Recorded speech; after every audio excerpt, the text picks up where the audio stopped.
नमस्कार मंडळी, मी तुमचा लाडका मित्र वरद विजय चव्हाण आणि मी तुम्हा सर्वांचं माझ्या युट्यूब चॅनलमध्ये स्वागत करत आहे.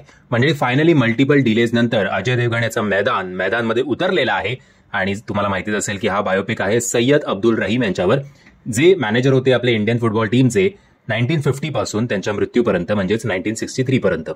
आता ओव्हरऑल बघायचं झालं तर ॲज अ पिक्चर या सिनेमामध्ये तुम्हाला बिलकुल थोडे सुद्धा लाईट मुवमेंट्स नाही दिसणार.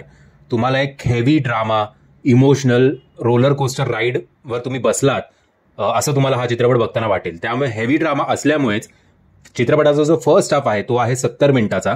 तो फर्स्ट हाफ तुम्हाला असं वाटेल की आपण 2.5 तास फर्स्ट हाफ बघतोय.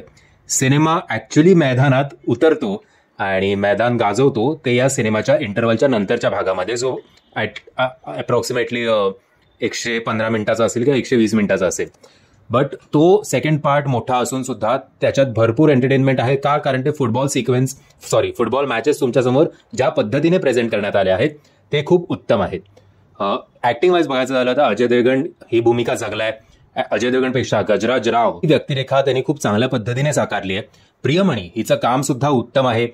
फुटबॉलमध्ये जे मॅचेस आपण हरतोय त्याच्या बरोबरच अजय देवगण यांच्या पर्सनल लाईफमध्ये काय चालू आहे हे सुद्धा खूप हेवी होऊन जातं, अनफॉर्च्युनेटली असं म्हणायला लागेल. आणि सगळ्यात दुर्दैवाची किंवा या सिनेमाचा डिसएडव्हान्टेज असा आहे की जेव्हा आपण एशियन वर्ल्ड कप जिंकतो त्याच्यानंतर जेवढं क्रेडिट या टीमच्या मॅनेजरला मिळालंच पाहिजे, म्हणजे अजय देवगणला मिळालंच पाहिजे, तेवढं फुटबॉलच्या प्लेयर्सना सुद्धा मिळायला हवं होतं असं ऑडियन्स म्हणून कुठेतरी राहून वाटतं. एशियन वर्ल्ड कप जिंकल्यानंतर संपूर्ण श्रेय जे आहे ते अजय देवगणच्या कॅरेक्टरवर कॉन्सन्ट्रेट करण्यात आलंय आणि तिकडे मला तरी ॲज अन ऑडियन्स जरा मी डिसअपॉइंट झालो की त्या फुटबॉल प्लेयर्सना जे ऍक्टर्स आहेत त्यांच्यावर सुद्धा तेवढं क्रेडिट त्यांना द्यायला पाहिजे होतं as a film. But overall मी असं नाही म्हणणार की अगदी बोरिंग आहे.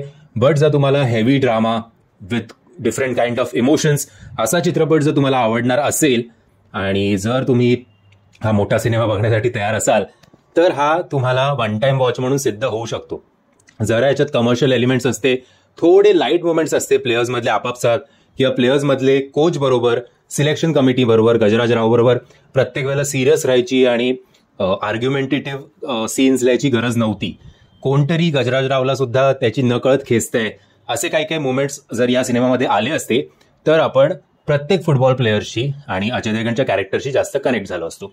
पण असो, जे काही आपल्यासमोर प्रेझेंट करणं आणि खास करून फुटबॉल मॅचेसचे जे एक शॉट आपल्यासमोर ज्या प्रकारे त्यांनी शॉट डिझाईन केलंय ते सुद्धा खूप उत्तम आहे.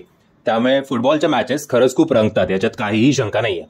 आणि मी म्हटल्याप्रमाणे आता मी माझ्या पॉईंट ऑफ व्ह्यूने सिनेमाचं वर्णन केलंय, ते पॉईंट ऑफ व्ह्यू ऐकून जर तुम्हाला असा हेवी इमोशनल ड्रामा बघायला आवडत असेल तर नक्कीच हा सिनेमा तुमच्यासाठी या विकेंडचा किंवा लॉंग विकेंड, ऍक्च्युली वीकडे आणि वीकेंड सगळंच आहे, सो एक चांगला ऑप्शन तुमच्यासाठी हा सिनेमा ठरू शकतो. बाकी जर तुम्ही सिनेमा बघितला असेल आणि जर तुम्ही माझ्या मतांशी सहमत असाल किंवा असहमत असाल तर मला कमेंटच्या माध्यमातून कळवा. आणि जर तुम्हाला हा व्हिडिओ आवडला असेल तर प्लीज या व्हिडिओला लाईक, शेअर आणि चॅनलला सबस्क्राईब करायला विसरू नका. जय हिंद, जय महाराष्ट्र.